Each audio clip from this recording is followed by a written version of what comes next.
Hey, everybody, and welcome to Bass After Dark. Hey, quick question for you. What do you call a fishing talk show, podcast, YouTube channel without a meaningful plan for an episode? Well, tonight we call it Bass After Dark.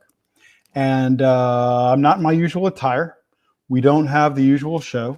We really want to hear from everybody in the chat. We'll go into that in a little bit. But for a monologue tonight, I thought I'd do something that I occasionally get asked about by people. They'll say, hey, what bass books out there are worth reading? And they'll ask me to give them a list of bass books. So tonight, only right here on Bass After Dark, I'm going to run down what I think are the 10 best books ever done on bass fishing. And I'm going to count them down in true Bass After Dark top 10 fashion, starting with number 10.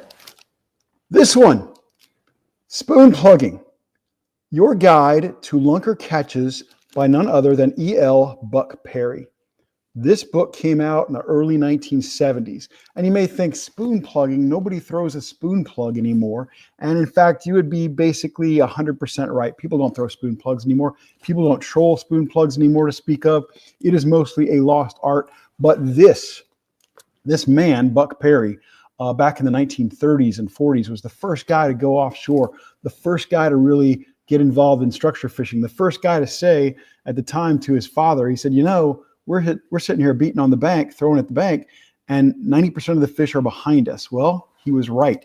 And we know that today with forward-facing sonar better than ever. But the spoon plugging book will teach you all you need to know about structure and the two most important things about fishing a lure, which is depth and speed. So this is number 10. Counting them down, I'm a bit invested in this one. This one is Bass Forever by Glenn Lau and me.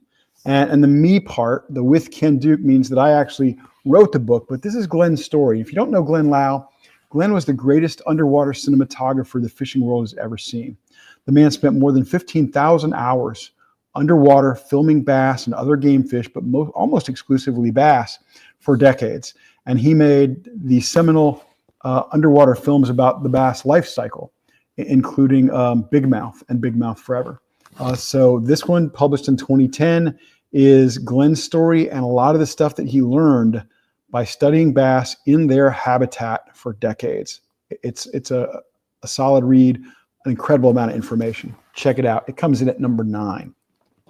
Number 8, Lucas on Bass Fishing by Jason Lucas. This book came out, this is the first edition. This is 1947. There was another edition in 1949, one in 1962. And Jason Lucas was almost certainly the greatest bass fisherman of his era. And I would say his era was the early 1940s through the late 1960s.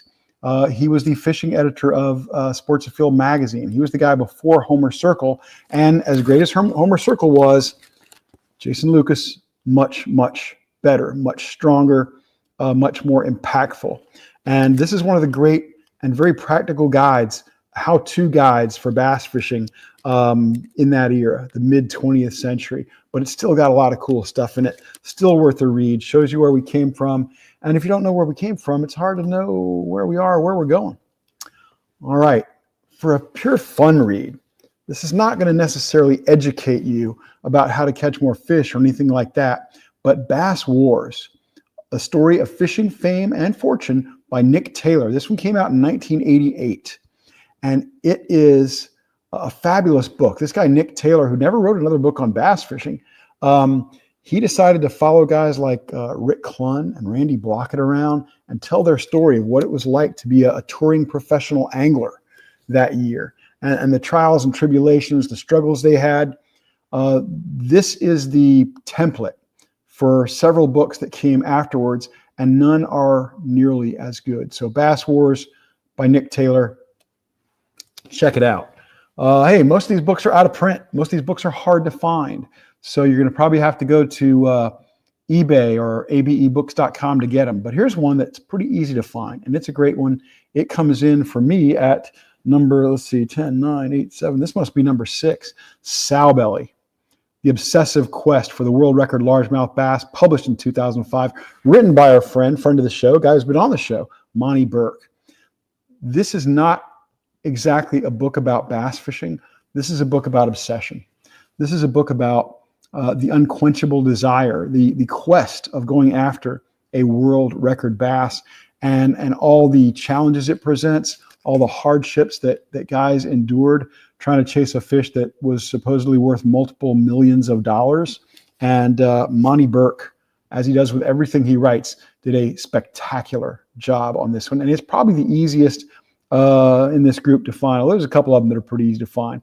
But Sow Belly by Monty Burke, highly, highly recommended. All right, number 5. We're getting down to the top 5 now. This is a book exclusively about smallmouth bass, and it is Them Ol' Brown Fish by Billy Westmoreland. Westmoreland was, hands down, the greatest smallmouth bass angler who ever lived. He caught 2 smallmouths over 10 pounds. Nobody else has done that. We're talking about a fish where only a handful of bass over 10 pounds have even been caught. Westmoreland had 2. He also caught 10-pound largemouth. So he's certainly the only man who ever lived who caught a smallmouth over 10, largemouth over 10, and easily the greatest smallmouth angler of all time. Also a terrific early tournament angler in the 1970s. And he really breaks it down and unlocks it all right here. The Ol' Brown Fish, Billy Westmoreland, 1976. A little more recent. This one's 2001. Knowing Bass, another gentleman who's been on our show, Keith Jones. Dr. Keith, the guy who's responsible for things like power bait and a lot of the great Berkeley, the science that came out of Berkeley in the 80s, 90s, 2000s. Keith Jones. Keith is, of course, a chemist and a guy who put those tremendous scents together for Berkeley for many years. And this is a very science-heavy book. My only criticism of this book is it is not a light read. This is not something you're going to sit down on a Saturday afternoon and just while away the hours of fun reading. It's got a lot of technical stuff. It's got a lot of charts and graphs. But when you come out of it, you're going to know more about the fish you're chasing and how to appeal to them. Knowing Bass, Keith A. Jones. All right, number 3. That was number 4. Number 3, Bass Boss, Robert H. Boyle. This was Ray Scott's personally commissioned biography. Ray wanted a book about him himself, and so he paid Robert Boyle to write this book, and Ray sold it everywhere he went for the next 20 years of his life. This came out in 1999, I believe. If you want to know about Ray Scott, who is certainly the most important figure in bass fishing of the 20th century, if you want to learn more about the early days of BASS and modern tournament fishing, if you want to learn more about a lot of the guys who established what we know as modern tournament fishing, guys like Bill Dance and Roland Martin and Hank Parker and Jimmy Houston and Rick Clunn, this is where you go. It's a great read. It's very insightful, and it may be just about the best history book on modern bass fishing that you're going to find. So Bass Boss, Robert Boyle. Number 2, an incredible how-to book on bass fishing. This one came out in 1980. And it's still good. It's still a go-to for anybody who wants to catch more fish. And that is Roland Martin's 101 Bass Catching Secrets. And like I said, 1980, Larry Mayer was an outdoor writer who edited this book and worked on it with Roland. He passed away some years ago. He also helped Billy Westmoreland with Them Ol' Brown Fish.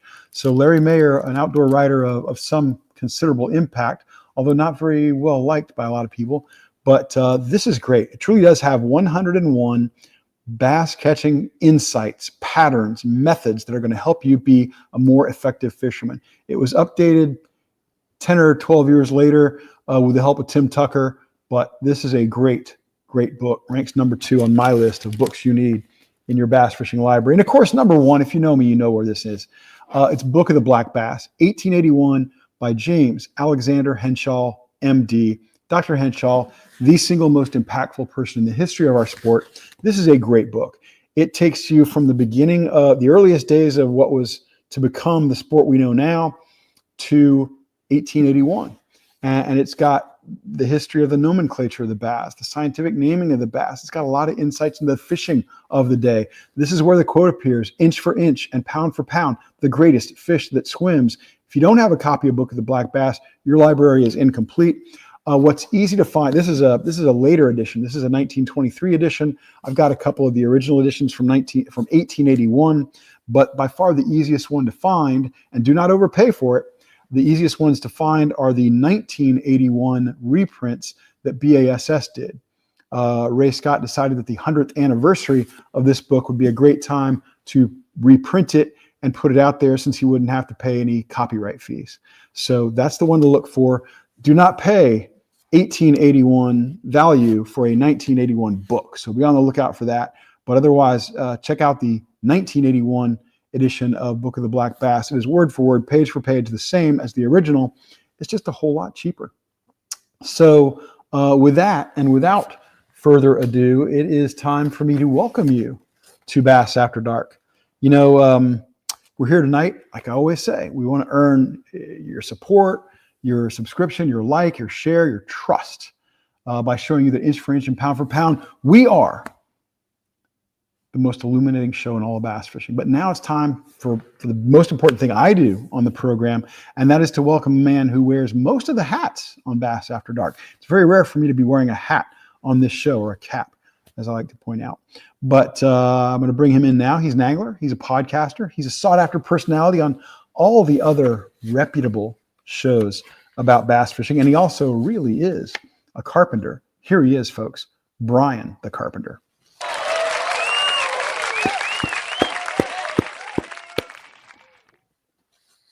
Oh, yeah, I put him to sleep. Unbelievable. That was a long monologue. My God.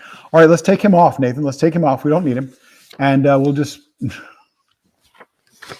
Ouch. Ouch. You're right. You're right. No argument. You're right. I went too long there. Because I had no meaningful plan except to go down these 10 books that I think are the best ever. They were fantastic. No, I put you to sleep. I needed that. The rest or the Yes. lecture? Thank you, Ken. For the rest. Nothing. Not a thing. Hey, Bass Forever, where'd you get that? Good friend of mine. That's nice. Yeah. He must really like you. Yeah. Did he sign it or anything? Ooh, where'd you get that? That same friend. Man, you must have you took his library and just depleted it, didn't you? It was good. I wish you didn't stop. Wish that was like your top 20. That way you get Mike's book in there, maybe. Fishing on the Edge. Fishing on the Edge, nice book. The guys who worked on that book with Mike, it's a great story. Mike Iaconelli's story, Fishing on the Edge, is a great story, a powerful story. Yeah, I wish you'd have found some guys who wouldn't do things like get Larry Nixon's name wrong or misspell names. Oh yeah, yeah. That's my gripe there. It happens. Yeah. It happens. I get hung up on that stuff too, Ken. When people make a mistake like that, it just makes me wonder how much they really know. Yeah. Jerry McInnes, rest his soul, was it was pretty terrible with grammar.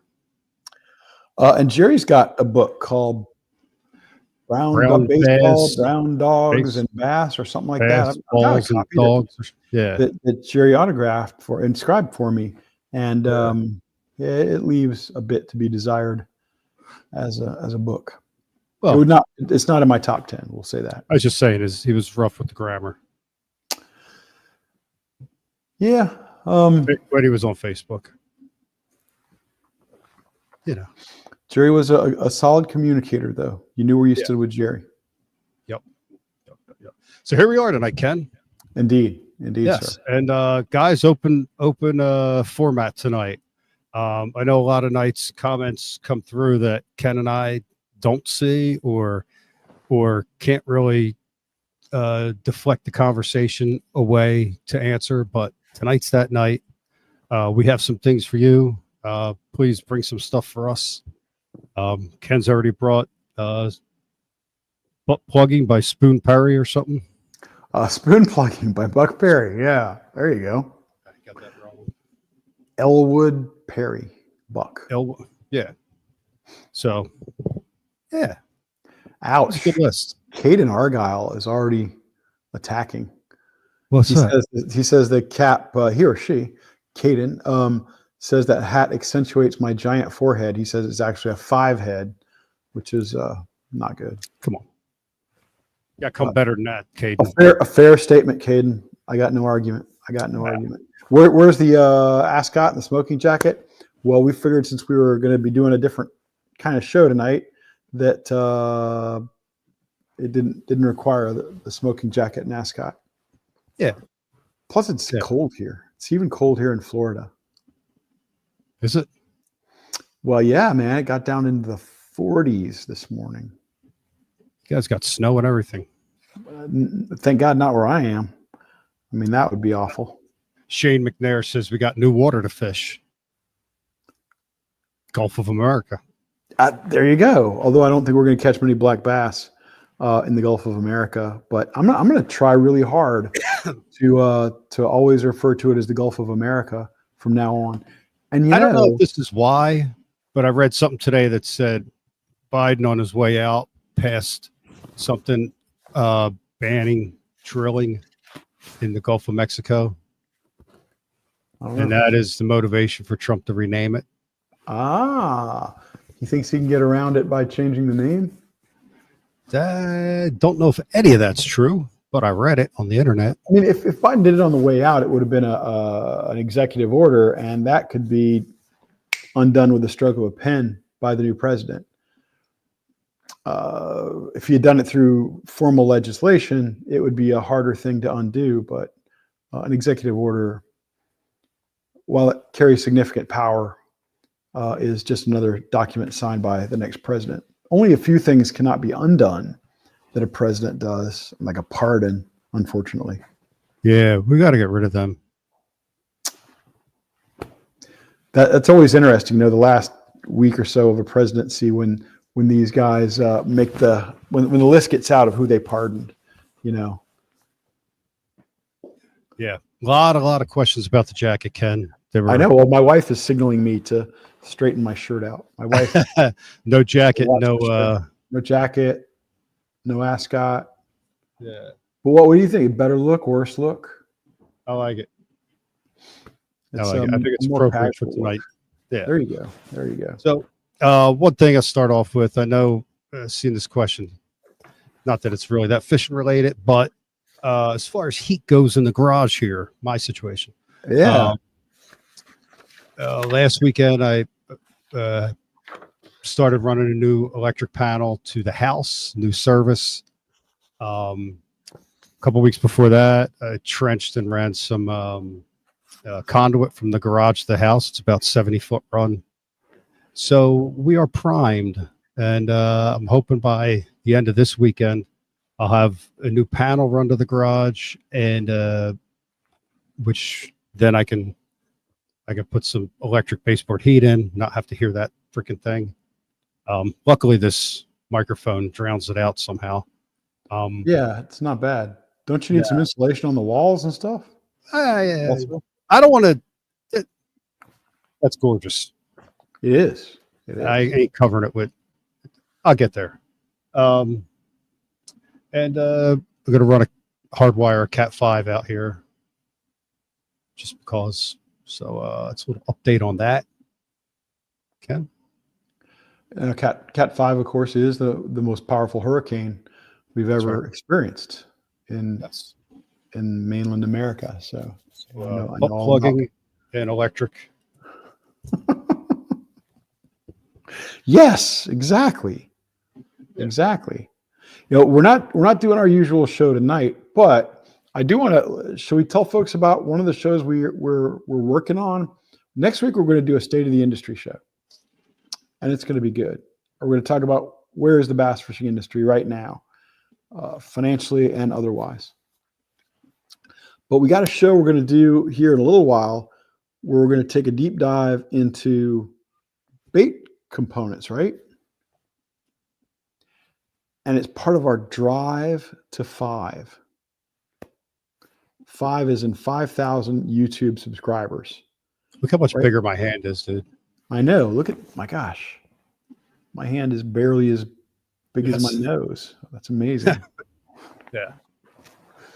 But the drive to 5, we got about 4,600 subscribers on YouTube now. We really want to get it over 5,000 because I've heard that when you hit that 5,000 number, you get a little help from the algorithm. So yeah, we want from Al Gore.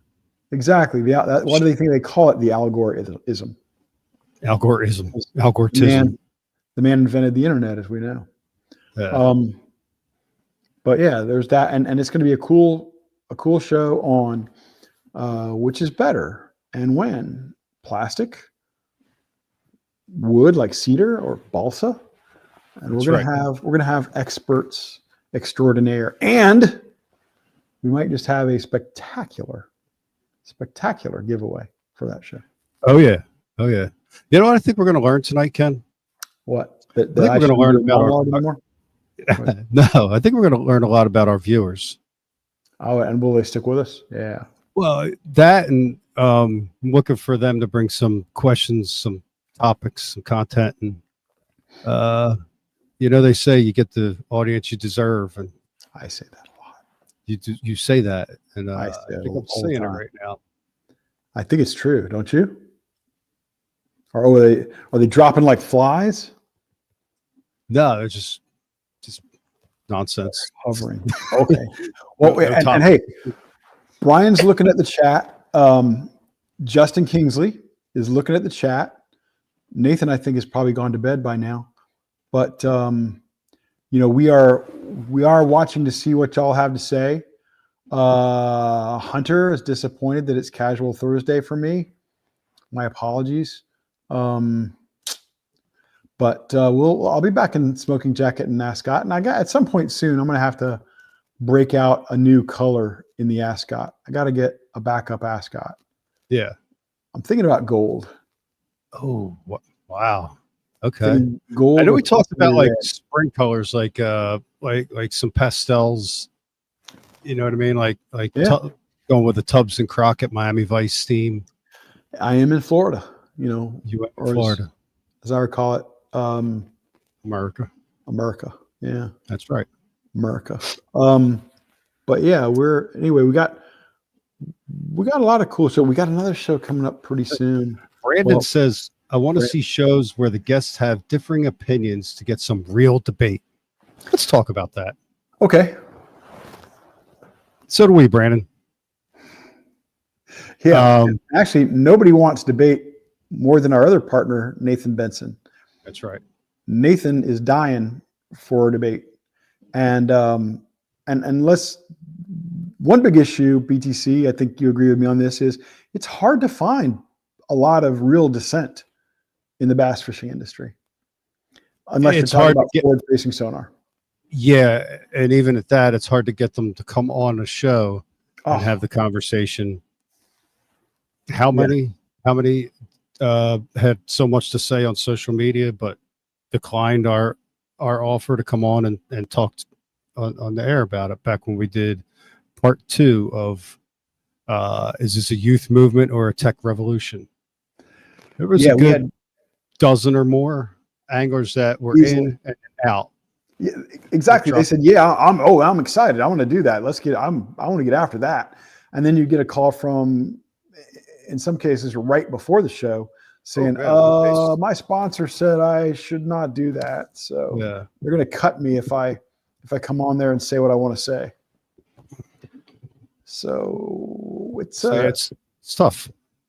It is tough because these guys have got to get out there and make a living. And if you speak your mind and say something that a sponsor doesn't like, suddenly they're not a sponsor anymore. So I get it, but it's also very disappointing when people can't speak their mind, and because there are ugly financial ramifications. Yeah. They're comfortable doing it, and even the content creators don't want to make their own video, take their time, edit it, make sure they look just right, before they post it. But to come on and have a debate, and you guys have seen how many squabbles there have been between YouTubers and things like that, but never at the same time. They all just put out their rap albums and waiting for the other guy to respond. Mark Aaron says so much for the First Amendment in response, I guess, to what we're talking about guys not wanting to come on because it risks sponsorship. Mark, what you got to understand about the First Amendment is, yeah, you have the right to free speech. That just means the government can't arrest you. It doesn't mean that your employer can't fire you like that. I mean, just drop you like a bad habit. If you say something, you can't go around and say, my boss or my company sucks and expect to keep your job. And that's as it should be. But the First Amendment just means the government can't prosecute you for your speech unless you're saying something crazy and dangerous, like you can't, and the traditional example is you can't yell fire in a crowded theater. Yeah. Oh, you're smiling. What do you see up there? Josh brought up a great point that BTL had dissent and debate every day. Well, that was just between Matt and Mark. Right. That doesn't count. If you want me and BTC to get into it, what would be our hot button topic? It's not our dynamic. No. And we don't argue much. I don't know. We don't argue much. Why the South, where Lee surrendered the grant, would it be? That'll be at Appomattox Courthouse. Oh, okay. See, no debate. I mean, occasionally BTC says I'm stupid, but I agree with that. So that's not true. There's not much argument. Nathan will say we're both stupid. Anthony wants us to get the kayakers in. Okay, what is that question, Anthony? What is the question about that? Is kayak fishing the future of bass fishing? Viewers, open it up to the kayakers. We've had kayakers on the show. We've had one. I've been in a kayak once. And we hope to get another kayaker on very soon to talk about some of the state of the industry stuff. Maybe next week. And I've talked with him, and he has expressed excitement about being on the show. So, yeah. If you haven't heard of him, you're not paying attention to kayak fishing. Yes. And no, Bobby, it's him. This is a him. He uses he, him pronouns.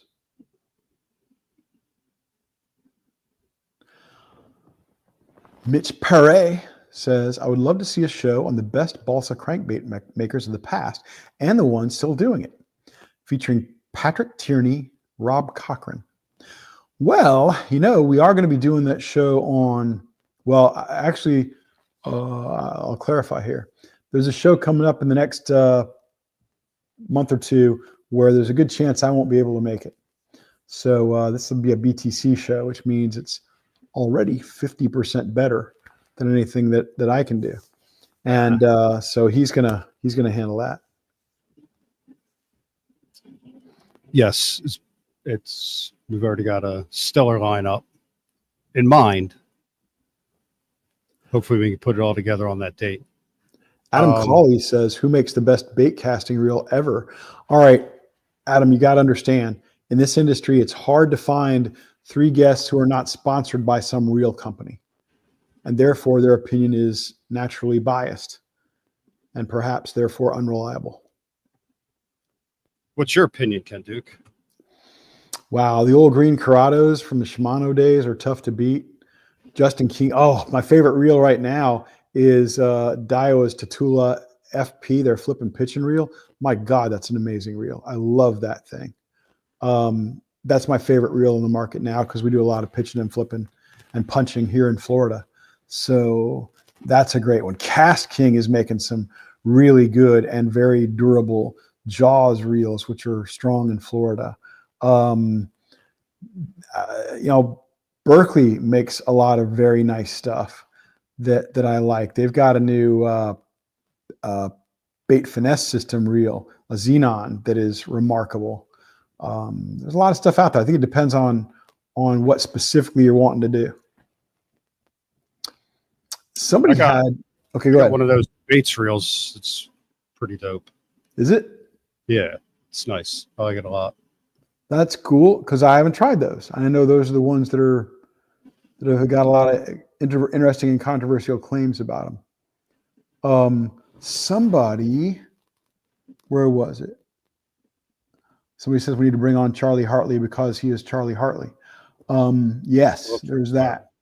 Callisto says. So here's my thought: we get on Charlie Hartley.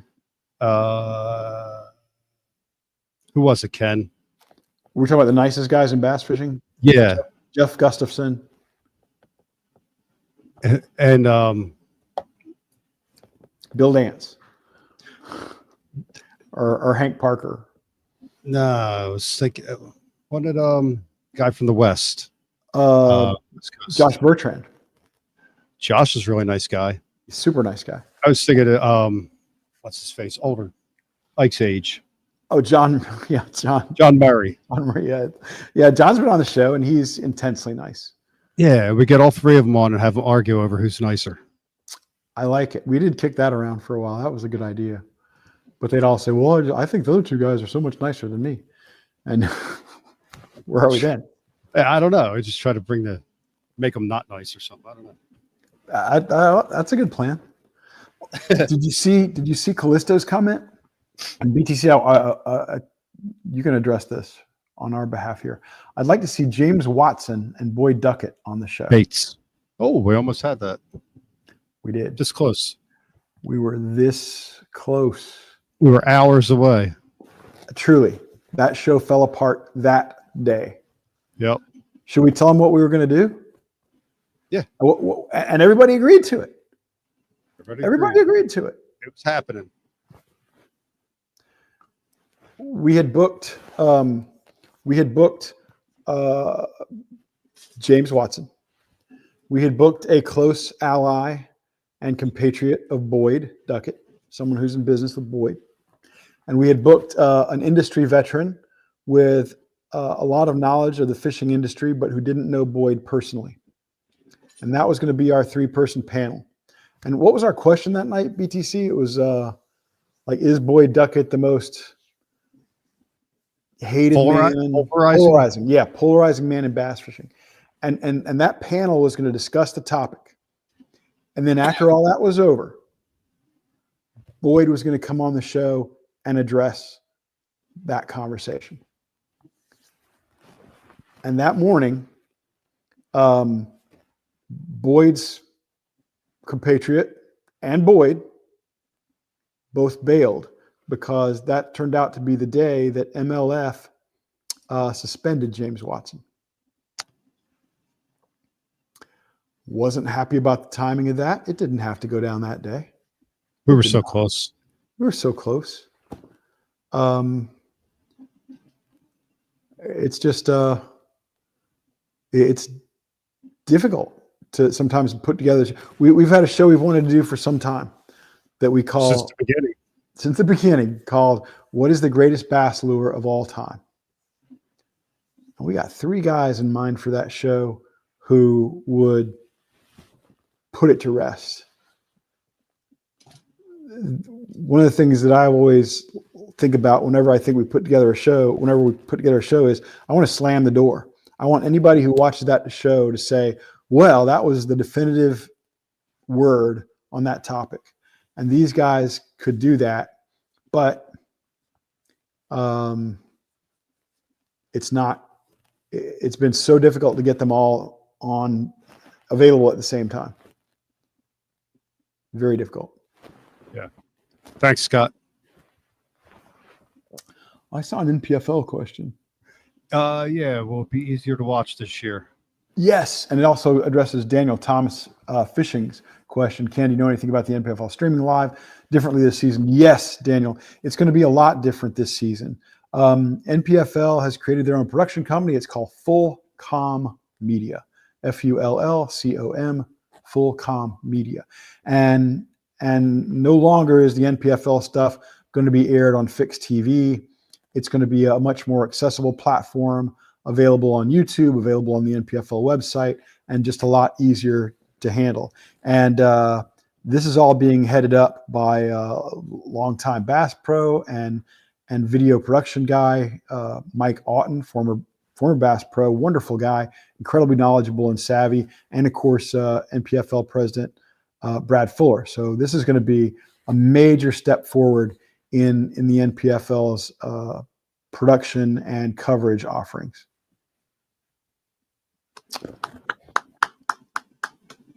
What else we got? Look forward to that. Yeah, me too, because I'm going to be in that mix. I'm looking forward to that a lot. And in fact, we're getting ready to start an NPFL regular weekly podcast here pretty soon that I will be hosting, and I'm excited about that because there's a lot of weekly. Yeah, because I that mean every week? No, it just means every week. Oh, okay. But it's not Thursday night, and I won't be. It'll be Friday afternoon. Okay. Let's see. Yeah, Nathan know about this? Nathan's not going to have to produce it or engineer it. That's gonna be a Mike Otten thing, and he's going to teach me what I need to know. Nathan is laughing his head off now, by the way, at the thought of that. Let's see. A game show episode. Ooh. Just telling you about that, Ken. We need to figure that out. Who would be the host of the game show? Huh? Would that be you or me? What you talk about? If we did a game show episode, that'd be cool.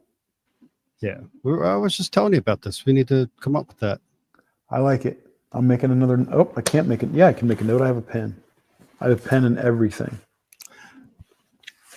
I got the show pulled up right here on the iPad. I was monitoring comments, and then it dawned on me you were wearing a smoking jacket.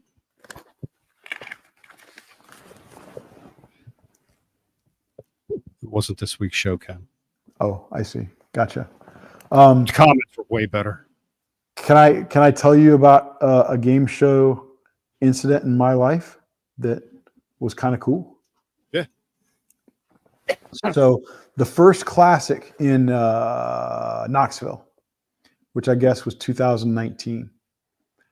I got to this will be shocking to everyone who knows me, but I was contacted by Hank Parker's manager, a friend of mine named Doyle Powell, and Doyle at first he asked me, he says, "Hey, how'd you like to have dinner with Hank, Bill Dance, and Jimmy Houston?" And I'm thinking, oh my God, Brian the Carpenter's gone to sleep again. Thinking, oh my God, I get to have dinner with those guys, these legends, these heroes of mine. I'm in. And then I find out a few days later that actually it's a big dinner with like 150 of their sponsors. They have a lot of joint sponsors. And then I find out a day or two after that no, I'm the entertainment. And I'm supposed to stand up there in front of all these 150 people and entertain them while they eat dinner. I'm thinking, well, how in the world am I going to do that? Because I can't sing and I do not dance and I have no appreciable skills. So then I thought, well, I'll make it a game show. I'll pull volunteers out of the audience and turn it into a game show. And it was a lot of fun for me. It might not have been fun for anybody else. Brad Rutherford, pro staff manager at Pure Fishing, he won that game show. He's very knowledgeable. Oh, so, yeah? Yeah. Brad knows his stuff. Travis Manson was on The Price is Right once. Really? I believe so. That's crazy. I did not know that. Yeah, Travis is different. Yep. I love Travis. There's something about him that's just... He's different. It's different. I'll tell you what's fun is for anybody who didn't see it, BTC was on Smallmouth Crush. What was it, last week? Yep, something like that. Yeah, last week. So that would have been Monday, a week ago. And when BTC is on somebody else's show, it quickly becomes the BTC show, which I loved. That was a lot of fun. You should go back and check that out, but not right now. Right now, we're all enjoying Bass After Dark. Trunkwood said Travis Manson was also on my mom once. His mom. But It's Alrighty. yeah, it's all right. Yeah. Game show episode. I do like it. We'll have to figure Yeah, that I out. saw something good a second ago. Shoot. I went down a rabbit hole watching videos of tackle stores in Japan. Ken, you were telling me about that. Oh, you should have sent that picture to Nathan. I can still send that picture to Nathan. It's still in our text thread. You want me to do that? Yes, please. All right. And there was another really good idea in here from it's coming. Crap. Somebody suggested that you open up a show reading a chapter out of one of the books in the top 10. It must be somebody who doesn't like you at all, Brian. Did you ever consider that? That maybe it's somebody who just doesn't like No, you? I thought it was a great idea. Well, I've got them all right the here. rest. I can read excerpts the rest of the show if you like. That would be great, Ken. A very calming voice. This is a lovely example of sarcasm. Thank you for that. Oh. Yeah, if Nathan could pull that up and then Ken tell that story. What the heck happened to that comment? All right. Viewer submissions for top 10s. Sean, we've talked about that. And maybe we can make that happen, because one of our biggest problems is procrastination. Not amateur procrastination, procrastination. Procrastination. We are really good at it. Those top 10s usually start like on a Monday morning and they wrap up about 9 a.m. on Tuesday morning. And they are thrown together like crazy. And everybody thinks Brian writes them all, which is painful. I do. Yeah. Well, I thought you only wrote the funny ones. Some funny ones. Try to get celeb fishermen like Randy Moss, Aaron Lewis, or Chuck Woolery. Yes, that's a lovely idea. Yeah, and then what? Get us their contact numbers, or let us find their. Well, I guess we could try to find their agent and see if they'd come. Josh, on. I'm not monitoring the questions or comments, bud. That's on the interns. Somebody got put in timeout. But I got nothing against that on having those kind of folks on there. You got to wonder. Chuck is dead? Yeah, Chuck, I think, passed away recently. Well, what the hell? Yeah. It might be easier to get him on now. I don't know. Aaron wouldn't come on. I know Aaron. He wouldn't come on. Aaron Lewis. Yeah. Right. He would be a horrible guest on the podcast. He's not a big conversationalist. When he wants to be. I'm sure. Yeah. I only met the man one time. He's not on my list of guys I want to invite to dinner. He did like fly in after a concert, was on zero sleep. I hear just you. Byron, childers all day. That'll make you miserable in itself. No. What? Byron's a wonderful guy to hang with. I will never, ever, ever, ever forgive Byron for pulling his boat off the water at the sight of droplets of rain. Ever. That's hard to excuse. Yeah, that is hard to excuse. It's hard to. Come on, Byron. Don't want to hurt his resale value. As the system's rolling in and the bass are about to chew. Okay. Did Nathan get those pictures? Nathan, maybe if you can show the full shop photo first. Maybe they should wake up, Nathan. But as Nathan's doing that, Adam Cawley, you talked about a reel show. What's the greatest reel of all time? Couldn't we bring on guests who aren't sponsored by a reel company, or people who are retired from fishing? Well, if they're retired from fishing, the odds are outstanding they're no longer using the latest stuff. You'd be surprised at how many guys retire from fishing, they lose their connections, and they continue to fish with a lot of the old stuff, which is nothing wrong with that. Some of the old stuff is better than some of the new stuff. Here comes a photo. All right, folks, this is a tackle shop that I visited in 2012. And you'll notice it's called Lunkers, apostrophe S, not Lunkers plural, but Lunkers, as in the shop belongs to somebody named Lunker, which I find unlikely since it is in Japan. That was my first ever trip to Japan. My lovely wife is Japanese. We were touring some of the countryside with her brother. And as I recall, we had stopped to get gas, and across the street, lo and behold, there is a shop called Lunkers. And I thought, oh my God, this has got to be a tackle shop, right? So I pull out the camera, I start take some pictures. This is back in the day when I actually used an actual camera, that was not part of my phone. And I decided I had to walk over there and check it out, because if I see a place called Lunkers in Wisconsin, I'm going in. But that was pretty cool to see that. And so I went in and was going to check it out. And as I got closer, I see a T-shirt in the window. If you look at that picnic bench there, directly in front of that picnic bench, you might be able to make out a white T-shirt. And Nathan's going to pop up another picture in a moment that shows you what that T-shirt says on it. And make your screen big if you can, if you're watching the show on YouTube.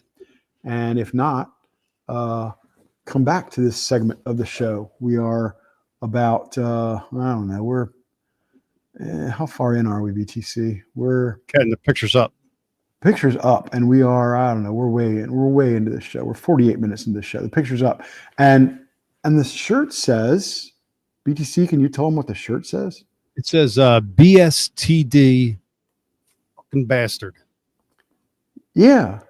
Now I'm guessing that the proprietor of that show had no idea what that shirt said. Yeah.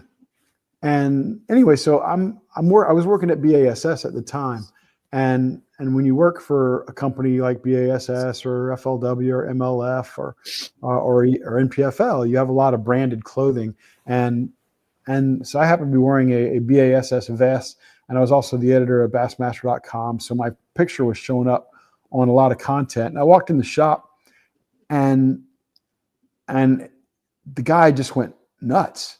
He was so excited to see me there. Maybe because of the bass shield on the vest. Maybe he recognized me. I don't know. But Nathan, I also sent you a picture of me with that guy. He ran into the back to get his wife to take a picture of me with him. And he was just so excited to be on the radar of, the world's biggest fishing organization at that time. And it was a cool experience. I went to a lot of tackle shops when I was on that trip, and just I'm wearing Bass logos, and even though I was on vacation, and people are giving me free stuff and asking me to try this and try that. It was a really cool experience. It was a tiny taste of what it must be like to be a fishing celebrity. I don't know if Nathan got the other picture of the guy who wanted his picture with me, but it's pretty funny. That shirt's amazing. Imagine if they called the store that instead of Lunkers, just bastards. That would have been great. Effing bastards. Effing bastards. That might not be a great name for a chain of stores, but maybe it would be. I don't know. Is that bastard right there? Yeah, there he is. I mean, this guy was bastard smile he's got on. This guy was excited. He had a super nice shop. I mean, incredibly clean. Look at the lighting he's got. He's got track lighting in there. He's got all kinds of amazing displays. The tackle shops in Japan have got it all over the average tackle shop in the U.S. This shop was not in the city. This shop was out in the countryside, so space was not at a crazy premium. But if you were going to a tackle shop in Osaka or Tokyo or one of the major cities, it is floor to ceiling stuff. And you've never seen gear packed so densely. If you're a bass fisherman in Japan, you gotta have money and you gotta want it really bad, because it is not easy to be a bass fisherman in Japan. Why are they calling you Fat Ken? Because I was fat. Are they calling me fat? How dare they? How dare they? That ain't right. That's just mean. That is just mean. That is probably, I will admit, that was 60, 70 pounds ago. That much? Yeah. Oh my God. It's a lot of pounds, baby. That's a lot of pounds. Yeah. Marty Robbins? Marty Huggins? Down in the West Texas town of El Paso. I think about Marty Huggins. I don't know Marty Huggins. Nah. Nah. From the Candidate, was it? The Robert Redford film from the 70s? Nah, the one with the That's enough, Nathan. Don't do that. Shane McNair says, Fluffy Ken. Thank you, Shane. That's a little less painful. Get in there. Lucas Boone. Lucas, I would not lose weight eating only with chopsticks. My wife tells me I am quite proficient with chopsticks. Enough, Nathan. Nathan, we're no longer friends. Not that Nathan cares. Nathan, what are you doing to me, man? Thanks for that. Hey, thanks again for joining us on Bass After Dark. That's about it for this show. It's not a t-shirt. No, don't do that. That'll make the t-shirt look fat. Mitch Perry says Ken looked a lot healthier pre-Ozempic. Wow. Damn. Wow. Puffy Ken. Come on, Smallmouth Junkie. That's not nearly as nice as Fluffy Ken. Nathan is our hero. Yeah. Nathan was my hero. We definitely got the audience we deserve, Ken. This is true. I don't know how we fixed that. Marty Stone? I don't think Marty's ever been that heavy. Marty Huggins. Who's Marty Huggins? It's a movie with Will Ferrell and Zach Galifianakis. Okay. About was it the debate? Or I know they are. I do know that movie. Yeah, it was it wasn't called Election because that was Matthew Broderick and Reese Witherspoon. But I know the one you're talking about where Zach Galifianakis is running for office, and yeah, I can't remember who he's running against, but it was Will Ferrell. Koch brothers were putting him up or something.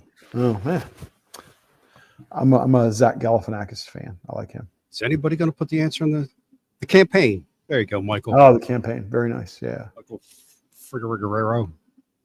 I knew it wasn't the Candidate because that's a Robert Redford movie from the 70s, which is a really good movie. All right, who wants to get Michael's last name? Yeah. See it? I don't see it. We'll take a shot at that, Ken? Where? In the comments. It's a tough one. Okay, Diggs says, here's an idea. Let's get Marty Stone, Mark Zona, and Fish Fishburne and have them talk about calling tournaments. Well, first of all, that's not that could be interesting, I guess. I don't know. That's not an issue where you have controversy. That's not where there's a wide variety of opinions necessarily. There are certainly different approaches. It's a story time. Thank you, Smallmouth Junkie, for healthy Ken. I guess I'm healthier now, but you know, back then I ate Reese's peanut butter cups and cheeseburgers. Not so much now. How to behave on a lock with Trey McKinney, Ish Monroe, and Keith Poche. Ouch. That's pretty good. It's true. Fish won't answer BTC's calls. Fish is I'll call him right now. Living a big life in Tennessee, as I understand it. Yeah, isn't he like a stay-at-home dad or something? Kept the man. He could be. I think Fish has inherited a lot of money, as I understand it, from his grandmother. He fished for Team Grandma back in the 90s and so forth when he was a successful touring pro. And he always wore those Team Grandma caps because she was his principal sponsor. He didn't necessarily have to go out there and find other companies to work with. And I believe that when she passed, he inherited quite a bit and has done well. And so good for him. I think he was not to call people back. Fish is one of the all-time great announcers, I think. And I loved his TV show, Go Fish.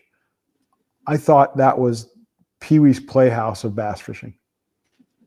A show that looked like it might be for kids, but was actually for adults. And I really, really enjoyed it. Prank call Terry or Ike. What? Now? What about finding people to talk about the Tony Christian cheating scandal? Oh, Adam, we have tried. There's a million people who claim they know what went down with Tony Christian, and I think there are exactly 4 who really know. And those 4 aren't talking. Anybody who tells you they know what went down, and their name is not Bill Taylor, Charlie Evans, Tony Christian, or Tony Christian's brother, whatever his name is, I don't believe them. And I'm not willing to take their word for it. Now, there's a million people who claim they know. Well, bullshit. It's easy to say that. But those people know. Bill Taylor has said flat out that he won't talk about it. My understanding is that was part of their arrangement. That Tony Christian walks away, FLW doesn't prosecute, and they don't reveal any more details. And that was their deal. Yep. Now, I've had people tell me that Bill Taylor told him what went down, but I don't know that I believe that. And I know that Luke Duncan has done a couple of shows. The guy today. And you know what? I watched the first Luke show about Tony Christian, where he detailed Tony Christian's success and talked about some of the comments that we've all overheard about how he was cheating, putting fish in a tank that had a small slot in it or slit in it where you could flip a jig in there and these ravenous fish would grab it and you could yank them out. But again, I've also heard that his brother was scuba diving down there. I don't know how you don't have a ton of bubbles or something. But there's always been a lot of stories about it. Unless I hear it from Charlie Evans, Bill Taylor, Tony Christian, or maybe Tony Christian's brother, I'm not going to take that as the definitive word. And I'm going to have to go back and check out Luke Duncan's, I believe it's a low-budget light episode that just hit either today or yesterday, where he did interview somebody about the Tony Christian thing. But I think the guy he interviewed was the guy who finished second maybe in the All-American that year. And so he had to take the second place money instead of the $100,000 that Christian earned. And the thing about that is, and I know this is going to drive BTC crazy, is that although Tony Christian was widely suspected of cheating in a lot of tournaments, they only really caught him in one. And so they only took the money away in that one. They did not take any money away from him in the other tournaments that he won or had big fish.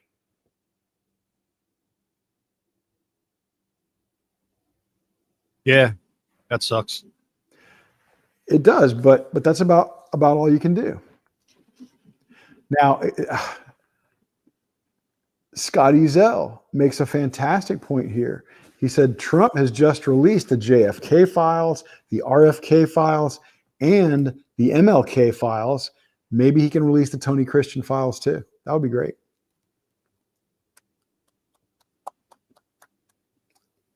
And the Diddy files. And the Diddy files. Yes, we need all that.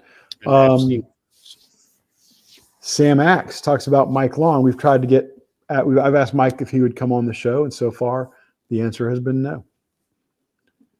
I think that I think there's a lot yet to be learned or understood about that Mike Long situation. I'd love to have Mike on the show. I worked with Mike on a long series of articles and podcast interviews back in the day when I was doing a podcast for BASS. And I would love to have Mike on Bass After Dark. That would be a big deal to us, and an opportunity for Mike to say his piece about that controversy. MJ, yes, I have Mike Long's phone number. Unless he's changed it in the last couple of months. I was communicating with him to have him on Bass University probably within a year of him getting in trouble. But I was noticing there was rumors about that were swirling before that busted, because I started reading things in the comments, and it just seemed like there was a little bit too much smoke, and it's just steered away from the guy. But that's the problem with those big fish hunters. There's smoke around all of them. I mean, all of them. Everybody's a detractor out there. I've never seen such a poisonous fishing culture as existed in Southern California in the 80s, 90s, and 2000s. I mean, it's social media in general. It was before social media. Right, right. If you caught a giant fish, you were cheating. You were fishing with trout. You were snagging. You were doing something wrong, and you were a dirtbag. And it didn't matter. The only way to put any of that to rest was the video cast to catch. And even then, people would accuse some folks of having it all staged because the cast went off screen and somebody hooked up a fish to it and then you fought it in. You know, there was just, it was just ridiculous. That's why I'm hoping I catch the next world record, because that way I can know it's legit. That's my story. Right. I'm sticking to it. Yeah. Do you know what today is the 51st anniversary of Brian the Carpenter? No. Yes, you do. But I'll tell you anyway. All right. 51 years ago today, January 23rd, 1974, George Washington Perry, the man who had and still has the world record for largemouth bass, died in a plane crash. In a plane crash? In a plane crash. Yeah, Perry ran his own flight school and flight service and ran an airport down in Brunswick, Georgia. And he and his folks, they did repairs on planes. And they had repaired a plane that I believe belonged to a dentist in Birmingham, Alabama. And Perry, the guy, couldn't come down to Brunswick, Georgia, which is South Georgia, very near the coast. He couldn't come down to pick up his plane and fly it back himself. So he paid George Perry to fly it to Birmingham. And Perry flew it there, and he got there, and the weather was bad. And I think it was really foggy. And Perry had problems and flew it into the side of what I believe they call Shades Mountain in Birmingham, and was killed. And weird piece of personal irony here, my grandparents lived within sight of Shades Mountain in Birmingham. And later that year, when I went to visit my grandfather, I was into fishing and he would always take me fishing. And he said, right over there is where the guy who caught the world record, because I was already aware of George Perry at this point at 12 years old. He said, right over there is where he died. And I thought that was the most amazing thing. And he crashed into Shady Mountain?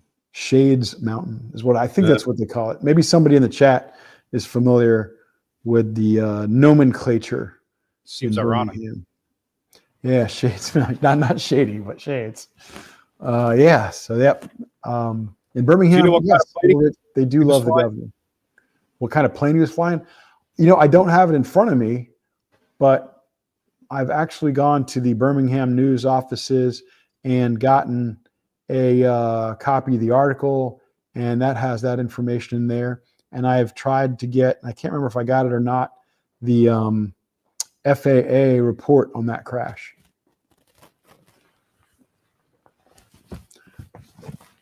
I'm struggling. My wife is here to tell me that my fashion sense is way off. I've got to do better. The internet's been saying that since the show started, Ken. That's true. That's the best I can do. Whoa. How's that? Oh my God, that's so much better. Now it's like I'm a runway model.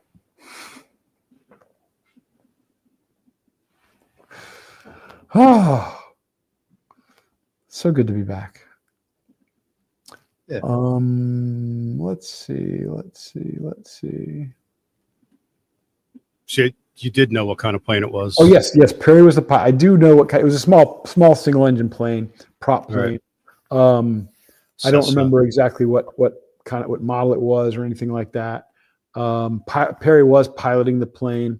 I think he had, somebody was going to pick him up there and drive him back to Brunswick, which would have probably been a 5-hour drive or something like that. Yeah. Yep. Bobby Colton. Come on, Bobby. My wife doesn't say anything about the smoking jacket. My wife helps me get dressed in the smoking jacket. She actually ties the ascot on for me. And yes, she does tell me that I'm slouching or that I've rumpled something and that I need to, straighten up the sleeves or something like that. So yeah, I have a wardrobe department. How old were you when that plane crash happened? I was 11. So you started the fires that created the smoke that caused the visual flight restrictions that day? I was a believer. Until the 80s. Good. I'm glad you said that because everybody thinks you were born hating this guy for no reason. No. The hate was earned, Ken. Tell them. Earned through research and study and figuring out the guy's shit. I was a believer. One of the earliest issues of Bassmaster magazine I ever saw had an article about George Perry. And I read that story and I was fascinated. Oh my God, somebody caught a 22-pound, 4-ounce bass. And, I'm fishing farm ponds and canals.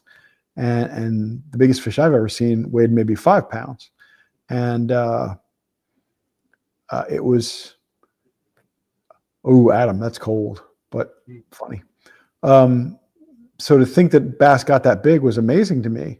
And so I started trying to see what I could learn about that fish. My grandfather, who was the guy who really helped me get interested in fishing, he was familiar with it. He knew about it and he taught me a little bit. And then I saw articles and I started finding books on bass fishing and reading about it. And I was a believer for a long time. But then in the 80s, I started to maybe take a more critical thinking perspective on it and wonder, and a lot of stuff didn't make sense to me. And in 1982, I moved to Georgia and I really had more access to stuff then. And I made the trip down to where he caught the fish. And I started pulling old newspaper records and I said, this doesn't seem right. This doesn't seem likely. Also started collecting information about other giant fish that have been caught in Georgia. And, the second biggest fish in Georgia history is more than 4 pounds lighter than Perry's fish. There's not another state in the country that's got that kind of gap. Not even close, not half that gap. And so I said, I don't believe it anymore. You gradually shift your thinking. I was presented with new evidence. And I like to think that whenever I'm presented with new evidence and information, I'm capable of changing my mind. Yeah. And now I worry that I've made you a skeptic. Or were you already a skeptic? Me? Yeah. No, not until you laid out that cold case against him. Dude. That's it's just very, very, very compelling. I think so. Yeah. You know, we've had on the show, we've done this multi-part series on the world records and for largemouth bass, and now it's largemouth is split between northern largemouth and Florida largemouth. And this document right here, BTC, is going to play a hefty role in all of that. Guys, you're witnessing history right now. This is a document signed by Manabu Kurita that ties into a conversation that Josh Sackmar and I had with IGFA a couple of weeks ago. We talked about it on Bass After Dark recently. And this item, plus some genetic testing, I believe, are going to be enough to get Manabu Kurita credited with the world record Florida bass. I hope so. We're working on it. Yeah. Should be. Somebody back here brought up Jason Quinn. Jason Quinn. Where are they? Jason Quinn. There's I don't know what he's up to, but didn't he get paid on a lawsuit with a politician? Wow, I don't know. Somebody used his image in a political ad about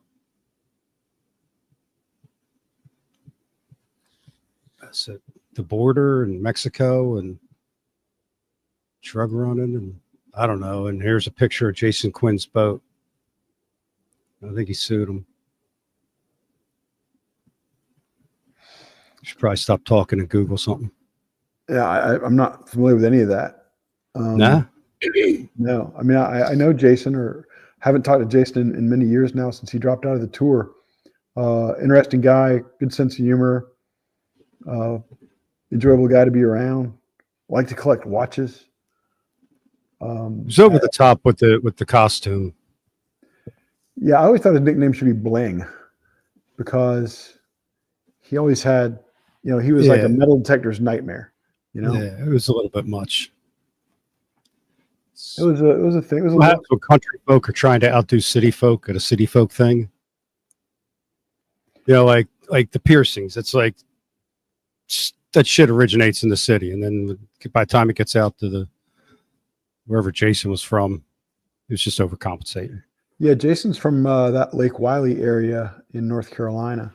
Yeah, knock it off, Jason. But anyway, oh man, I see a comment from Diggs Outdoors.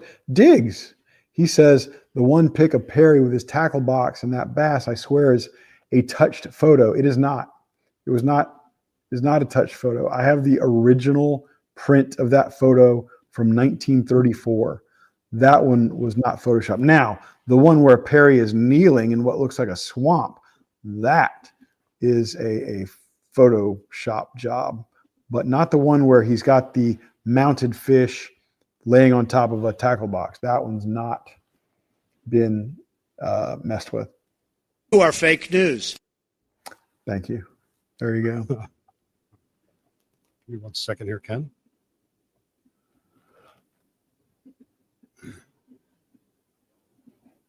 Uh-oh, what you got? Just never mind. Oh, there it is. Just looking something up. All right, well, you're looking it up. I'm going to go back to I love it when people are posting comments saying what they'd like to see on the show. A lot of what you're posting are things that we're already working on.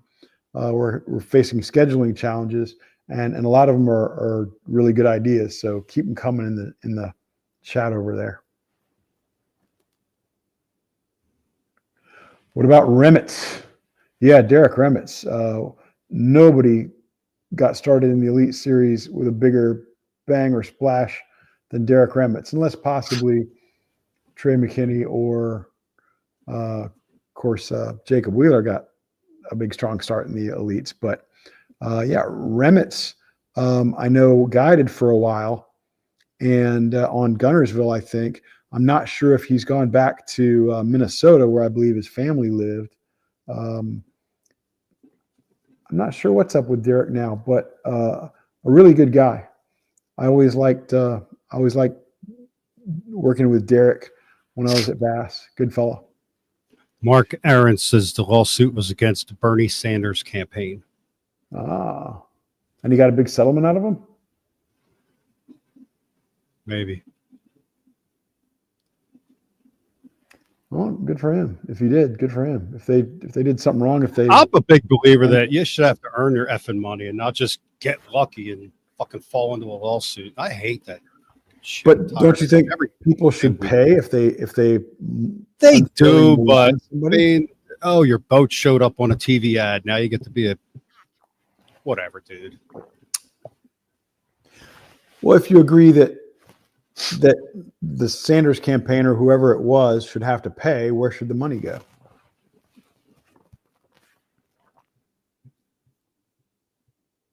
What's I mean, got to be about money? Other than to us, because that's how you penalize somebody like that. Get out and do hard work. The asshole that pulled the footage should have to get their ass beaten on the, I don't know. How does that put Jason Quinn back in the position he needs to be in? Just put him back in the position he was in. There was no damage done to his reputation. Get out and keep working. If there was no damage done to his reputation, he would have received nothing. Not true. What's that? That's not true. That's not true. One of your kind in a court of law. If you have no damage, then you have no slander case. He wasn't going to catch him that year anyhow. I'm sorry, I lost you again. I said he wasn't going to catch him that year anyhow. Okay. Can't. It's just every week somebody's inheriting millions or lived a whole life as a fishing guy, music star. Here I am. We live in a victim society, and you and I are. I'm acting like one right now.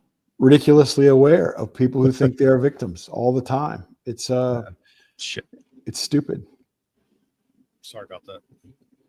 No, it's I'll go back to being broken happy. It's a sore subject with us because I'm tired of victims. I want them all to perish. If you're going to be a victim, if you want to be a victim, we can help. Oh my God. But don't come crying victim when you're not a victim. Don't come crying victim when nobody's done anything to you. That's tiresome. Right. Do some spoon plugging. There you go. Spoon plugging is the answer to everything. Depth and speed control. Do some spoon plugging. There you go. There you go. Yeah. What else we got, Ken? I know one thing I want to do this year. What's that? I want to throw the big soft bait a lot more. Okay. No, this isn't because I'm getting older and,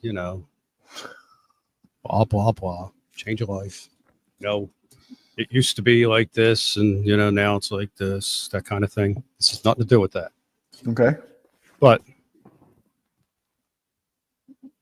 I just think it's a bit overlooked. There's been a craze on the big hard baits, the glide baits it's been probably 5-6 years. They've really come back into vogue.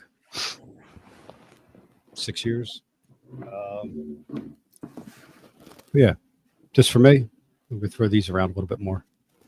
When you say big, what? And you do most of your fishing in New Jersey. This is What's right. big? Well, that's a 6-inch bait. Okay, that's pretty big. Right. It's not huge. It's not a dinosaur junior or whatever those things were in California that were like 17 inches long. It's not a big HUD. It's not a 10-inch HUD. It is not, but I ain't against that either. Do you have the discipline to throw that thing 8 hours a day, all day? I absolutely do not. I'm like, I say I'm going to try. My problem is I just used to fishing for bites because we're in Jersey. So you fish what's in front of you and pick up whatever rod fits whatever piece of cover you're rolling up to. So it's hard for me to cast at a lay down without getting inside of it and pick it apart.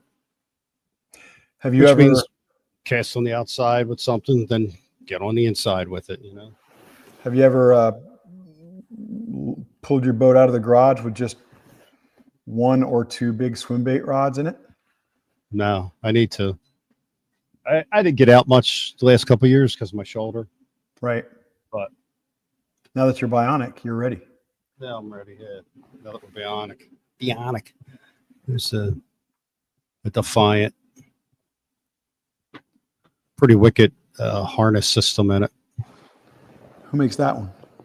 Defiant. Okay, you said that. Yeah. I thought you were making a comment about your personal resilience and stick to it. Nah, it's a line through, comes up. Line Right. comes through the nose, up in there. Shit ties on. I like top hook baits. Not really. Haven't embraced the whole dragging a hook on the bottom thing because I just feel like I'm gonna get snagged like crazy. Yeah. Well, here in Florida, a hook on the bottom is just begging to be in the vegetation all day. Do you fish a lot of vegetation in New Jersey? Yeah. It's Yeah. the garden state, of course you do. Yeah, exactly. Joyce. Jersey. Well, what about that? What about making the commitment to the big soft baits? Maybe take a few glides, nothing shorter than a 6-inch bait in your boat, your 2 or 3 favorite big swim bait rods, and go after it. Can that happen? Is that in your future? We just had a studio audience just showed up. Excellent. I love it when the studio audience gets in. Oh, there he is.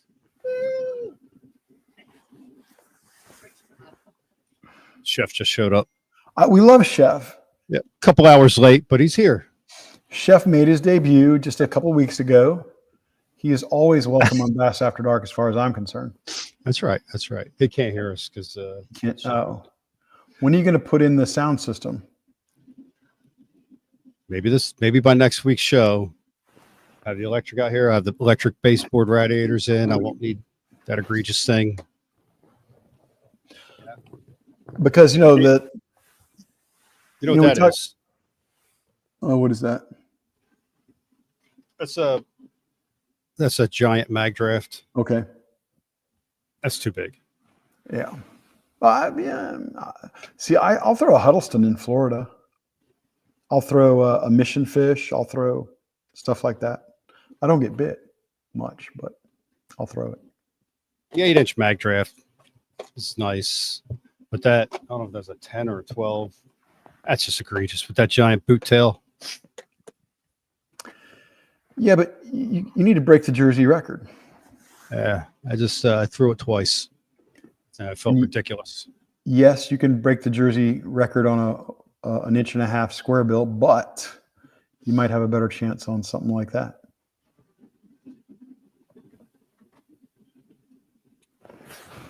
Chicken gizzards are nice. Exactly. I prefer livers, but Yeah, I like liver. I do too. I don't know why it has such a bad reputation. And where's my man Dexter at? This was for Dexter. That's the 6 Sense Hangover. I actually like the action on that. I know the slow sink gets a little wonky because it just doesn't have enough ballast weight to it, but the others, I like it. A lot of roll. It's for you, Dex. Are you entirely self-taught on the big bait stuff? And I know your buddies, obviously, with Byron Childers and Aaron Lewis and Keith Thomas and stuff like that. But are you mostly self-taught on the big bait stuff? I don't know how to answer that. I was worked for Bass University for how many years? I fished with those guys. I didn't invent technique. That's what have you learned mostly by doing or by taking the tips and applying them? The second one when it comes with the big baits, for sure. Do you watch much other content about the big baits? Who's your guru who maybe you've never dealt with? It's been mostly having the guys on. Paul Big Bait Bailey, having him on Bass U, Had him on like live. We had him on this show. You know, fishing with Keith, that's been the biggest for sure. And then getting out and doing it. You know,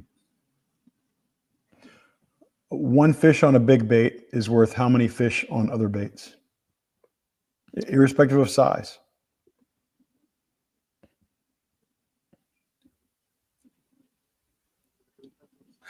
one fish on a big bait, not any other baits. Has to be specific because there's differences there as well. Like a Senko fish is, you know what I mean? Like 1/5 of a fish. for who, for what, you know? This is, oh, you threw it out, checked your email, you did nothing, you dazed off in the sky, picked up your line, he had it choked. Oh, congratulations. That's a nice way to look at it. You know, another way to look at it would be to say you threw it out, you did exactly what it needed to be done to catch a fish. You set the hook and you brought the fish in. Yeah. But did you want to do those things, you know? Some days you want to go out there and you want to be more active maybe, and some days you want to see how many fish you can catch, and it's a varied sport. Yeah, when you get to be my age, Ken, it's like, do I really want to skim another 2.5, 3 pounder across the top of the water on a Senko? I can only vaguely remember being your age. A long time ago for me. Yeah. But like a Senko fish is, yeah, like you said, maybe a 5th. You know, if we're going to call a jig fish a fish, a Senko's a 5th, and a swimbait fish is probably 3 of them, 3 fishes. Ooh. Wow. So that means a big bait fish, and let's make it a glide bait fish. Let's make it a black talon custom glide of your choice. That's the limit. That's how much? The limit. So that's 5 fish. 5. That means it's worth 25 times as much as a Senko fish. Wow. Yep. Bass Recipes Show, says Mike. I don't know why not. I don't show this one much, but that's another one of Keith's baits. A little bit muted. Yeah. Yep. That's beautiful. It is. How can you not load up the boat with a handful of big baits like that one and a couple of your favorite swim bait combos and just fish that? How can you? That thing is so beautiful. How can you not do that? Because I don't know. Because I haven't fished in a month, and God forbid I go out there and they're eating everything but a big bait that day. Is it partly because you hear guys like Mike Gilbert, true experts in that game, tell you, oh yeah, once I went 3 months without a strike? Is that troubling? Yeah. That's insanity. That's when you've gone too far. You've jumped the shark. I'm kind of with you there. It would be horrible to go that long without a strike. Because I've read those guys on, you know, writing comments on Facebook, those dorks that throw nothing but big baits, and they're not, I don't know. Are they even fishermen? They're just trying to be something. I think they're absolutely. That's a donk. That's the older version. Different body shape, isn't it? Yeah. Fish is a lot different than the other two baits I was just showing.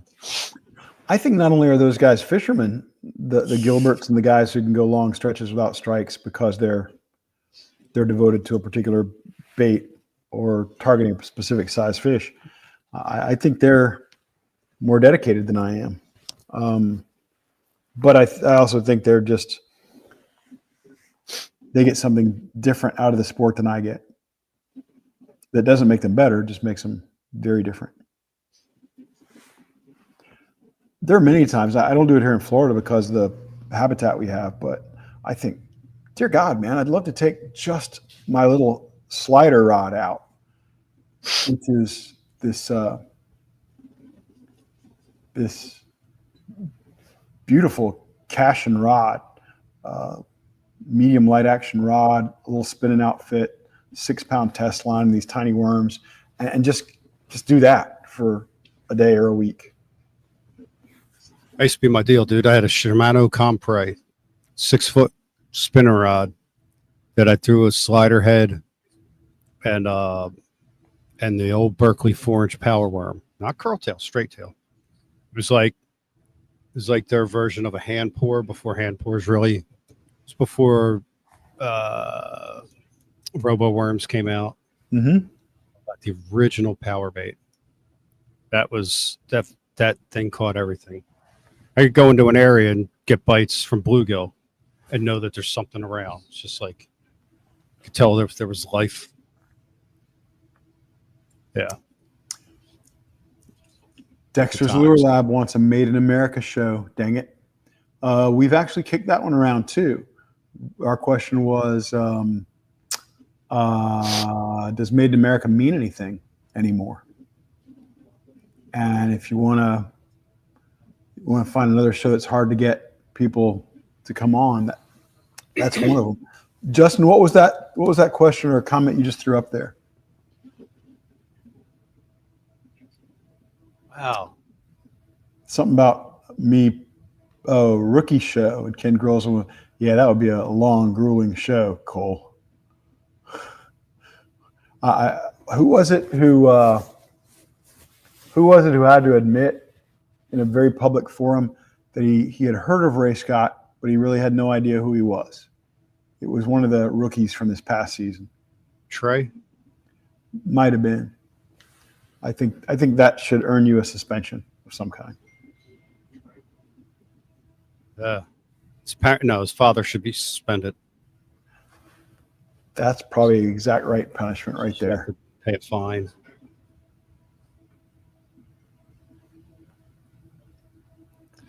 Contact John Pryor to help Ken find or build the secret no longer available spinnerbait. Ooh, is John Pryor somebody who worked for Lucky Craft back then? I think he said John Cryer.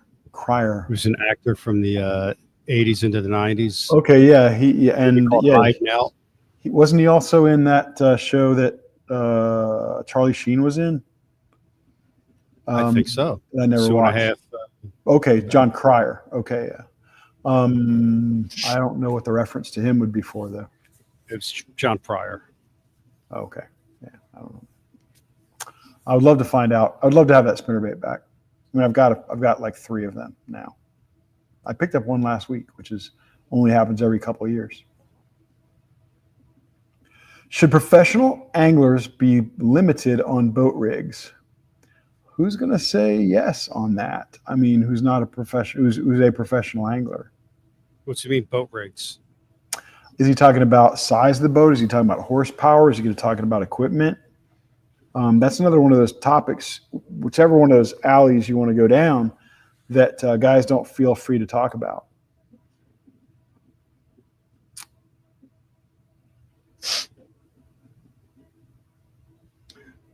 I fished with Poche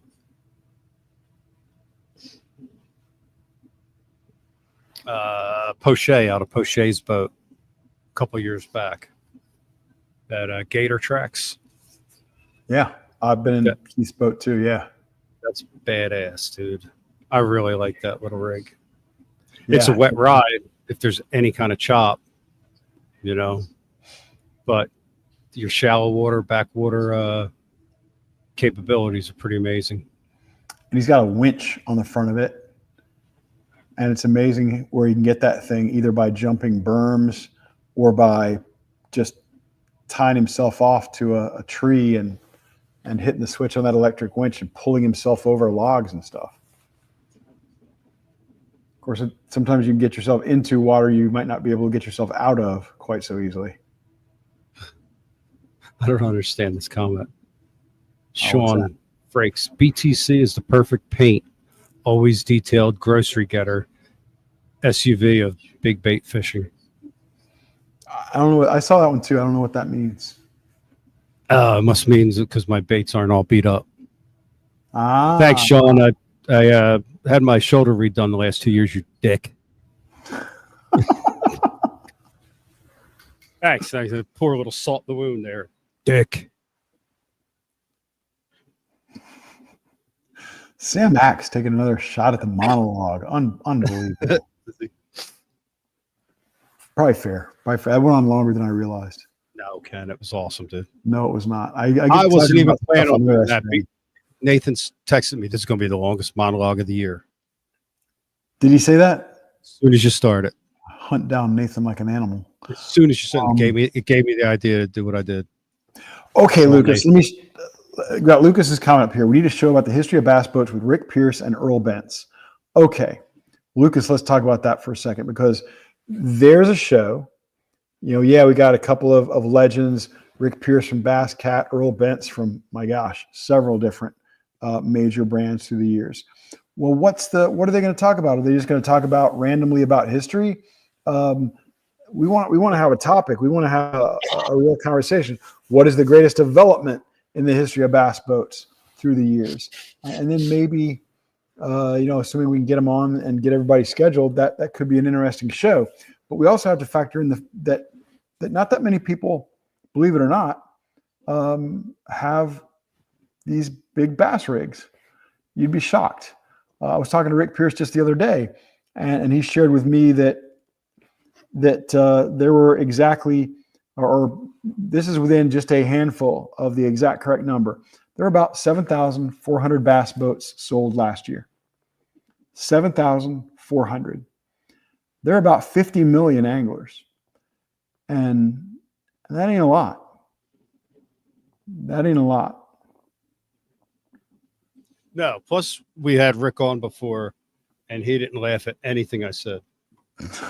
I swear to God, I could still see his face when I said something, and he paused as I said it, and then he went right back to telling his mundane ass story, whatever. No, we got to have Rick on soon, because Rick is one of the smartest and most knowledgeable people in the game. I can't wait. I'm gonna make bad jokes the whole fucking show, and that'll be different. That'll be different because exactly. I've seen him give. I owe him one. Wait, get him on. All right. Can't wait. Right. Let's get Rick on. Hey, how many of y'all in the chat are going to be at the Bassmaster Classic? Let us know, because I'm going to be there, and I'm hoping BTC is going to be there. We'll see. We need to get together and prowl the aisles of the Bassmaster Classic. I know who won't be in the getting media credentials for that, Ken. Yeah, let's not even go there. Just saying. I hear you. That person will not be. Pinhook, our friend Alan Keith, he's going to be at the Classic. Chris is going with his son. That's awesome. Sam Axe looking for some plane tickets.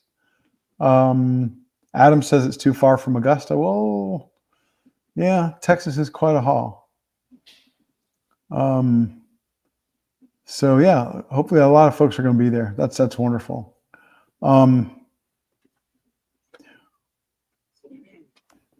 Do we want to talk about one of the shows we're going to be doing pretty soon about the off-season BTC? Do you want to plug that? Over here, you go sit on your phone the whole time. What's that? Sorry, I was yelling at the studio audience. That studio audience gets out of hand. You got to stop selling beer after the first hour. I was wondering, do you want to talk about that concept for a show we've got coming up before too long about the off season? Oh yeah. Do we? Yes. Well, we're going to do the show, and we're going to do the show. Just gotta remember, this guy, half this audience, half the people watching have their own podcast now. That's true. Yeah. And if you guys don't have a podcast, look and see how easy this is. It's just not that hard. Nah. Well, it's not that hard for me and Brian. Nathan has to flip switches, and I'm sure there's probably a steering wheel or something that he has to do. I don't even know how it works. Who won the off season, Ken? Yeah. How's that for a question? What do y'all think about that? Who won the off season? Which league won the off season? Which angler won the off season? I think that's and that's a total BTC question. I think that's a great one. I love that question. Basically, winners and losers of the all season. Who won? Who lost? Oh, I never did do this. I got this down hours ago. But that's that Bates reel. Yeah. It's a beautiful reel. It is gorgeous. And it's smooth as could be, and it's on a Miller rod. And I gotta say, those Australians make a phenomenal rod. They truly do. I don't care what anyone says. It's an outstanding rod. That's wonderful. Austin's going to be at the Classic. I like that. Michael's wife got pregnant. Tough Congratulations, Mike. It works. John Long. We know Deadwood's not going to be there, unfortunately. Long way from Central Florida. Hey, that's where I'm coming from.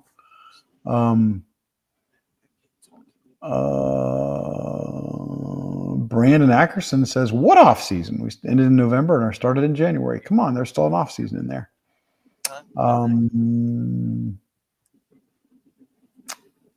St. Clair Eric is troubled by barramundi. Frank, it is your podcast. Get out there and throw us some show ideas. Let's talk about that. Or ask us questions, whatever you want to do. And Caden, I'm sorry that Nathan has screwed everything up by putting me on the wrong side of the screen. Leave it to Nathan. Nathan's got one thing to do. Get me on the correct side. Yeah.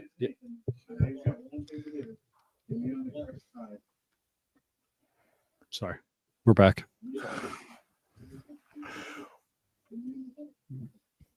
Yep. How do we know when it's time to wrap this show up? Right after the monologue, I thought. Oh, ouch. No, it was a good monologue. Just damn. It was. Just damn. Sorry, Ken.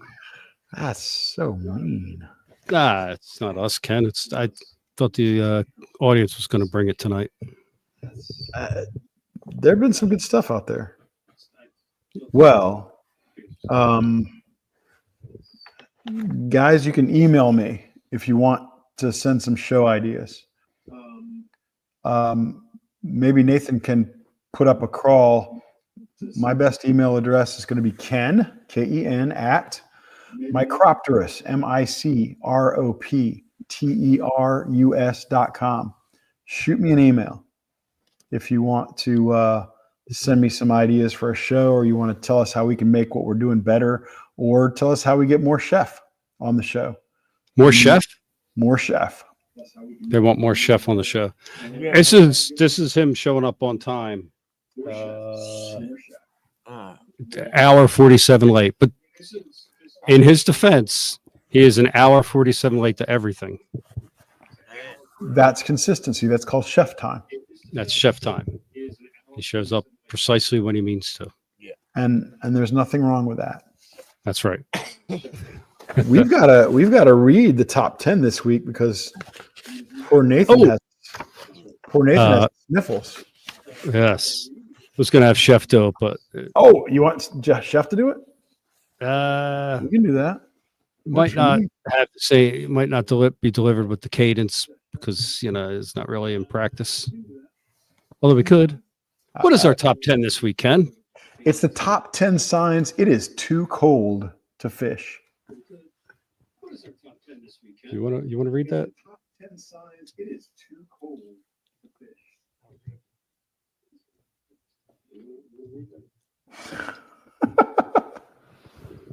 There we go. This is a Jersey decision. This is not a anywhere else decision. This is a Jersey call. I don't have it. I guess he would be reading it off of the screen.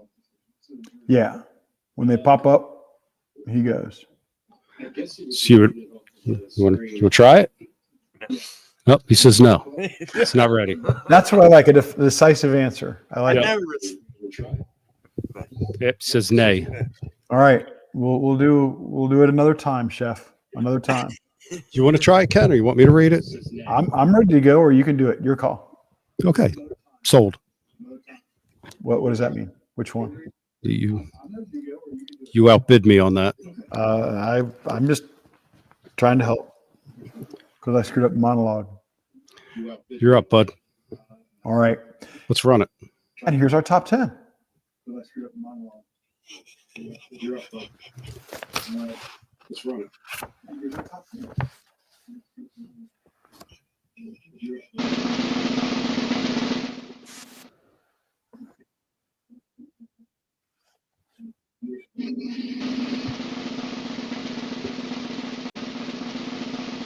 10 signs it's too cold to fish. Number 10. 10 signs bass pros are keeping their hands in their own pockets. Number 10. Number 9. Bass pros are keeping their hands in their Your wife wakes you up to tell you that the 6 inches you promised her last night is covering your boat. Number 8. Illegal aliens are sneaking across the border into Mexico. Number 7. Trey McKinney climbed inside the cooler to warm up. Number 6. Patrick Walters put on his longest pair of shorts. Number 5. Your heavy action rod is now medium heavy at best. Number 4. You just got your stung stuck to your power pole again. Number 3. Your forward-facing sonar will only point toward the garage. Number 2. The streets have a higher salt content than a Senko. And the number 1 sign, it's too cold to fish. Even your bass boat is experiencing shrinkage.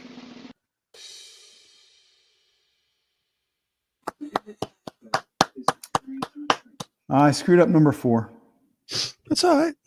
I'd have screwed up a lot more than that. No, I don't think so. I think Chef would have nailed it. It's all right. I'd have screwed up a lot more than that. It's pretty He funny nailed though. That's because they were all BTC. Nah. 2 of them? 3 of them? I don't know. I'm sure all the funny ones were BTC. Nah, not at all. Not at all. There wasn't enough penis references in there. We need to figure out a way to maybe get some. One thing we talked about was maybe we can do a prize based on we post our top 10 through other social media like Instagram and stuff like that. If you want to go on Instagram and post your additions to the top 10, which people occasionally do, and we really like it, maybe we need to give away a prize for that at some point. Yeah, or just give away a prize. Just give away a prize. That would be a good start for us. We're just honor our word and don't worry, folks, they're coming. But yeah, we need to do that. We need to find a way for folks to contribute to the top 10 if they want, because basically it's just BTC, Nathan, me, Justin. Yes, Anthony, people have received prizes. Bastards. You open the door, you give them a little crack, and they just run right through it and start going There you crazy. go. You know what I mean? There you go. Take it easy. Yes. All right, it's time for you to get rid of me. And then what? And then do your thing, man. There's no thing. I've just about killed this show. All right. You're our chance at salvation. Yeah, all right. I ain't got much. Ken, thank you. It was fun hanging out. I'll see you next week.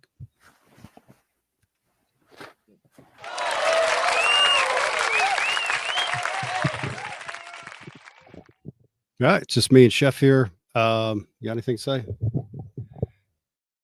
Picking All right. up one of them swim baits, you can tell which ones are keys and which ones ain't.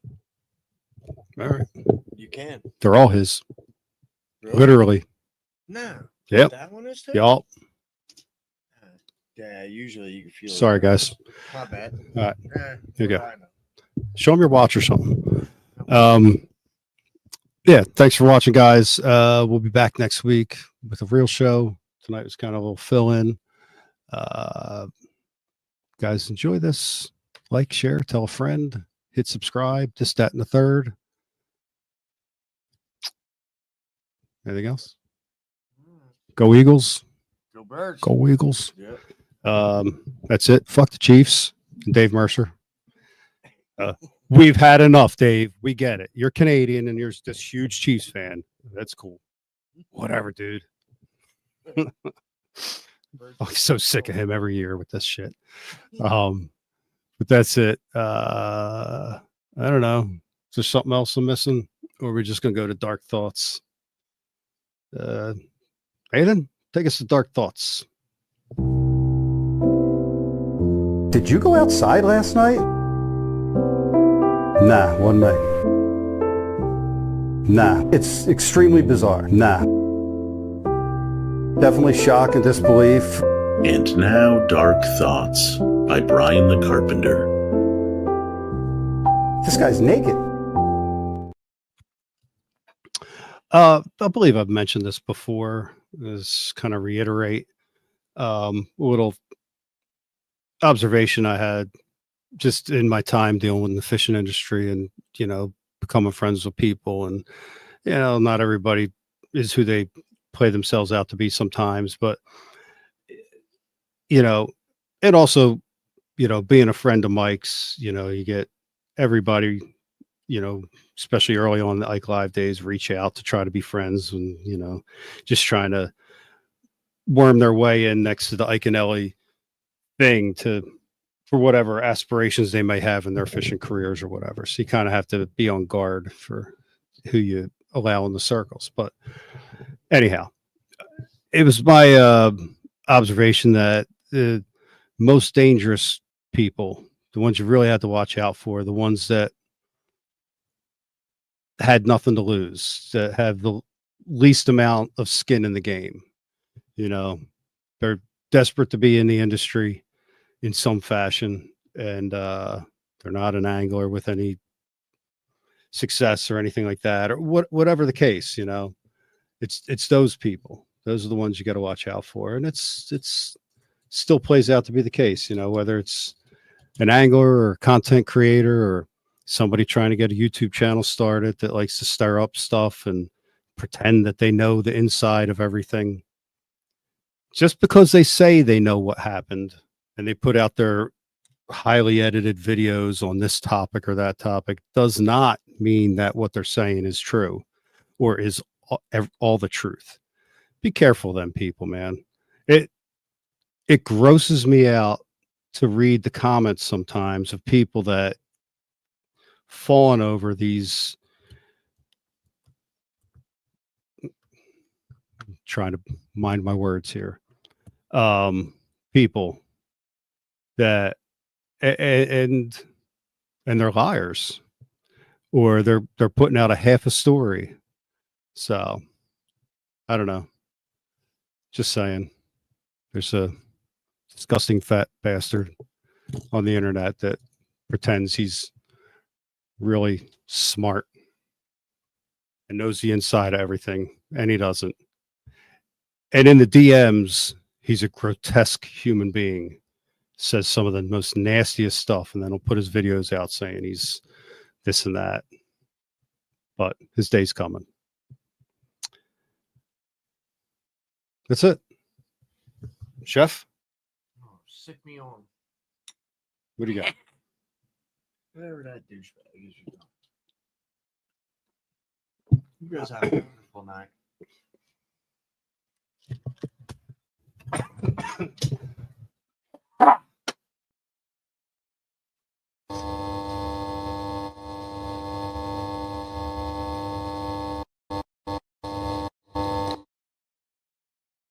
Ken Duke? I know Ken very well.